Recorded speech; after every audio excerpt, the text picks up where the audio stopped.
कीजिए। मेरा सवाल आपसे ये है कि अगर आपको भारत का एजुकेशन मिनिस्टर बनने का अवसर मिले तो आप हिंदी को लेकर कौन से नए बदलाव करना चाहेंगे या कौन सी नई पॉलिसीज को इंट्रोड्यूस करना चाहेंगे?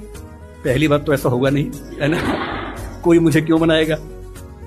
लेकिन अगर मैं इस हाइपोथेटिकल सिचुएशन में चला ही जाऊं कि मैं भारत का शिक्षा मंत्री बन जाऊं, इसमें एक समस्या ये कि भारत में शिक्षा समवर्ती सूची का विषय है। समवर्ती सूची का मतलब है कि केंद्र सरकार के पास शक्तियां सीमित हैं, राज्यों की अपनी शक्तियां हैं। तो सबसे पहली बात, मैं राज्यों पर थोपूंगा कुछ भी नहीं, मैं सारे राज्यों के शिक्षा मंत्रियों के साथ संवाद करूंगा। मैं उन सबको प्रेरित करूंगा, समझाऊंगा।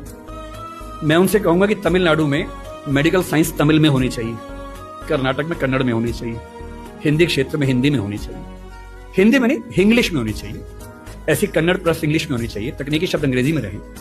और वो शिक्षा सिर्फ मेडिकल साइंस की हो, इंजीनियरिंग भी, लॉ में भी, जुडिशरी में भी। मैं ये भी चाहूंगा कि भारत के हर एग्जाम में, केंद्र के हर एग्जाम में अंग्रेजी और हिंदी का समान महत्व होना चाहिए। और राज्य स्तरीय हर परीक्षा में उस राज्य की राजभाषाओं का सम्मान होना चाहिए। महाराष्ट्र पीसीएस में मराठी की भूमिका अंग्रेजी से कई गुना ज्यादा होनी ही चाहिए, क्योंकि वहां के एसडीएम को, डीएसपी को मराठी लोगों से बातचीत करनी है। और यदि किसी राज्य में 2-3 राजभाषाएं हैं तो वहां की परीक्षा में उन दोनों तीनों राजभाषाओं की परीक्षा होनी चाहिए, ताकि वो व्यक्ति सेवाओं में आए जो उन भाषाओं